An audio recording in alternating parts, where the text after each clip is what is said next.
I understand Julius Malema and the EFF always get so much criticism and so much backlash for their stance and their belief in socialism and communism. As for me personally, when it comes to this discussion about capitalism, socialism and communism, I don't hate neither of them. I don't hate capitalism, I don't hate socialism, I don't hate communism. This is just me personally, and I will explain what I mean.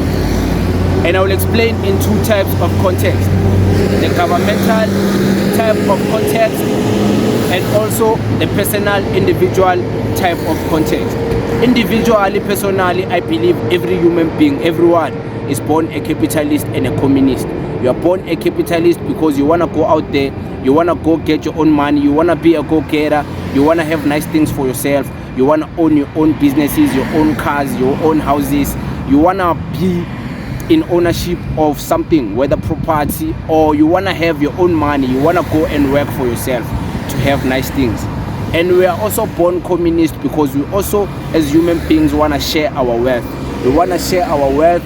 We want to share our wealth by giving back to the poor, giving back to the needy, giving back to the community, or maybe opening a big company and giving back by hiring other people in our communities. That's our communist personality type when it comes to this discussion.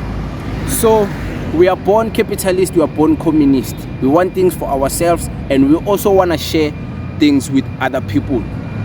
So a person can be both communist and capitalist. You don't necessarily have to isolate yourself. That's not how the world works, you know. So yeah, when it comes to this type of discussion, there is a gray area, you know, because it's not just a yes or no.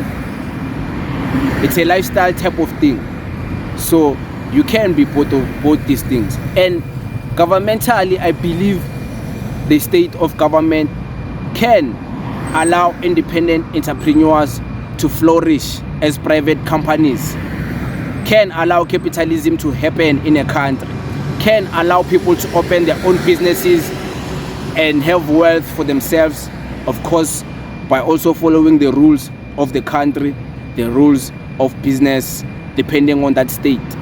And the government can also be implementive of communist policies whereby they implement, like giving people of the state, giving people of the country jobs by creating job opportunities from government state-owned companies, state-owned school, state-owned hospitals, giving jobs directly from government, people working for the government, and the government being a socialist and a communist state, whereby people all work for the government, whereby companies, government has companies, government gives back through government SOEs, and can also allow capitalism to happen in the same state.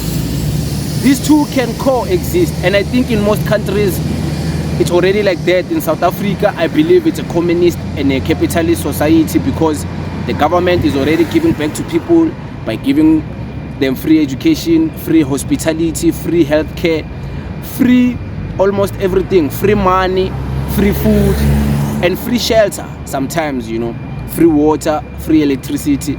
So in a way, in South Africa, it's already a communist state, low-key communist, and it's also low-key capitalist because it allows people, individual people, to open the private sector market and go get things for themselves, you know.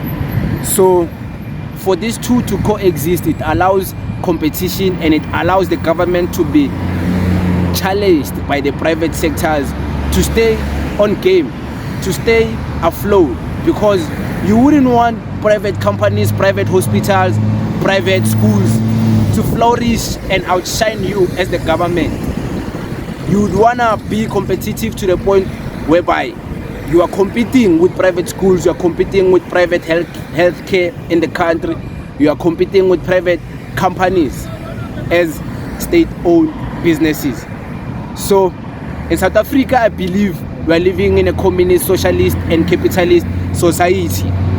It's not just a capitalist society, it's both, you know.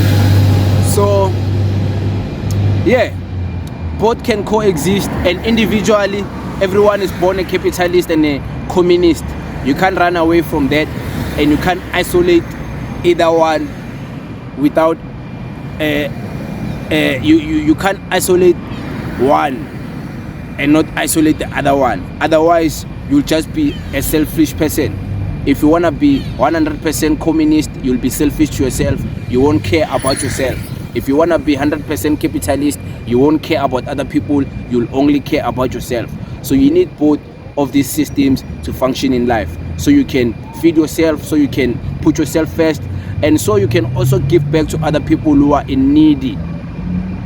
Yeah, I don't know if it makes sense, but this is just me simplifying things in my own perspective.